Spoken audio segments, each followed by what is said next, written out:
Hey, it's Mig. So today I kind of want to go over how Town of Poe did. I know this was an indie game development I did. Usually I always, publish game jams. I got so many game jams that I figured, now I feel more confident to start making my own main project. And for you guys new, Town of Poe was one of those projects that I started as a game jam, but I end up actually making it more as an actual longer game because through the process I realized, oh well, game jam's over, but kind of like the game how it's going. So I started working on it, make it much longer, stream on it Twitch. So I got a few viewers and recommendations, and actually a lot of help to kind of boost my game. And I'm just gonna go over some of my stats for Town of Poe. So originally I published this on itch.io, and here's some of my stats. I published it in on May 10th, the first day, and I got like 34 views, which is okay. I figured it was gonna get maybe 100 views. I was like, well, all my game jams go around 200 to 100 views. I figured this one would do about the same. But actually, to my surprise, the next day I got 81 views. I thought, oh wow, that's great, May 11th, doing good. By the next day, I got 142 views, and for me, that was already like, wow, that's awesome. I don't really need any more views, or I'm already grateful already as it is, you know. But next day, 169, and then I got another 169 views, which was great. And by then, it started peaking down to 85, 78, but then it went up to 118 views. And I'll tell you guys kind of what I did, kind of like what I guess you can say advertise it. One of my things I always do is I always go on Twitter and I always post my screenshots. Definitely take advantage of Screenshot Saturday, or maybe they might have a Screenshot Wednesday, whatever it may be.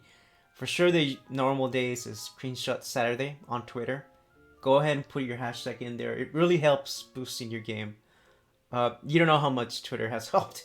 So, and then we can go over the stats on where most people came from.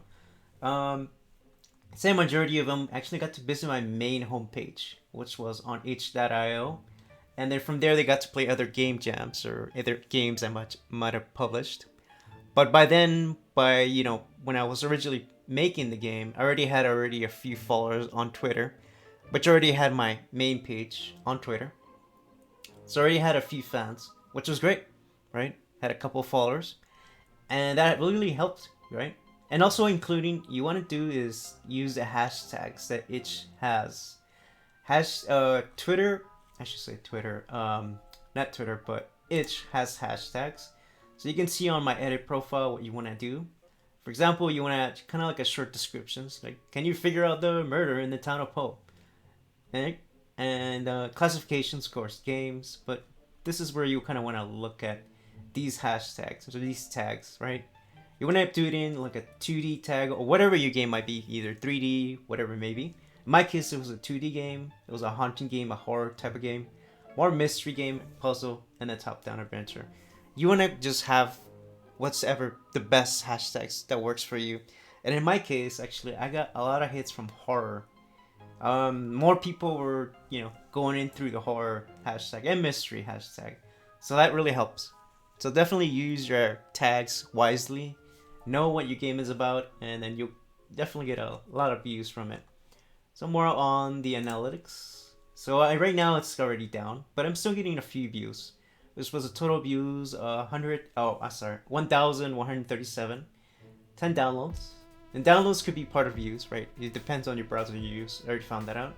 628 plays for me, which was great. 6 ratings, and as I know a few, sometimes when you publish games you don't get too many ratings, but keep an eye on these. These are really important. It's gonna put you in the main browser page on itch. So the more ratings you have and better ratings you have, the better it will be for your game to be, easier to find for new users. So I definitely get new users that all of a sudden just come in and find my game through either, the browser page. And it's good that you have good ratings. So I can go over the ratings. Most of them were good. When I first developed it, I had a few errors in my game, like a bug, or I wasn't getting the X correctly again. But luckily I was able to fix it, and I got better reviews, which is good, right? You want to have better reviews, better interactions with players, and have good ratings. That's really what matters. Also, another thing you want to keep an eye out is for people to put them in your collections. So collections are kind of like groups. So if you go in, let's say if you go into Town of Poe.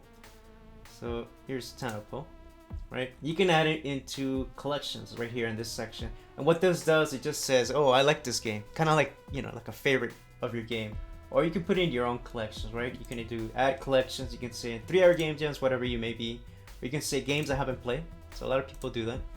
So if you go into example of my collections, I have people that says haven't played, or collections for this, right? Or they can say, oh, these are my favorites. Those type of things. These are what you want for for people to have, for other players. That's good to have. It's good to have that interactions. You kind of have it as your own personal favorites, I guess you can say. Comments, of course, are always important. You want to have comments. You want to kind of respond to those and say, oh, thank you for for commenting, or kind of reading if there's have any issues or ideas, right? A couple of you guys had ideas to make kind of more of a Edgar Allan Poe type of game, which I was originally aiming for, but I guess it changed all around. But then chapter 2, I'll have more of an Edgar Allan Poe for sure. Impressions, you want to have good impressions, and click-through rates also really good, right? Right now it's down because it's already calmed down on the last 30 days, but from May it did really well. And here's kind of like a 365-day view. So it kind of went like a hockey stick, right? Went all the way up, went down, and then slightly went up again, and then all the way down. Now it's just all the way down here, which is okay, which is good to have. What you guys can do, or I was thinking of doing, maybe add like kind of like a little, I guess, second version, or I guess like a redo. That'll be good, right? If not, you can always have the next chapter, but that way you can pick up on views.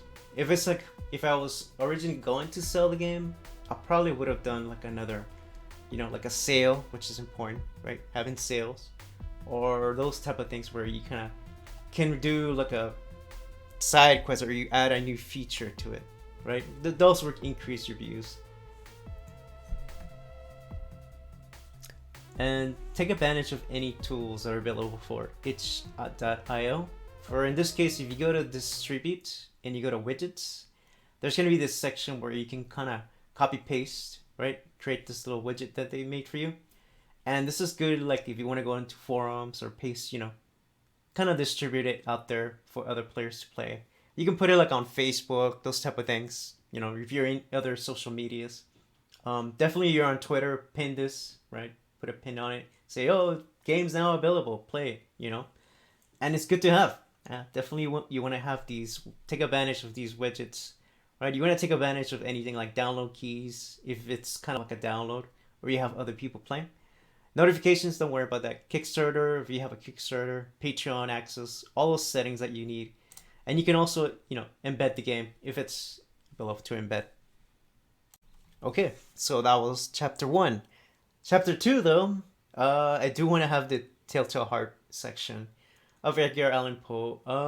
I have a few ideas, as you can see. This is kind of like a rough animation that I did. I want to have something to do with Edgar, the main player, kind of going over and discover, this guy, this butler, as as the story tells, that he's having trouble hearing heartbeats, right?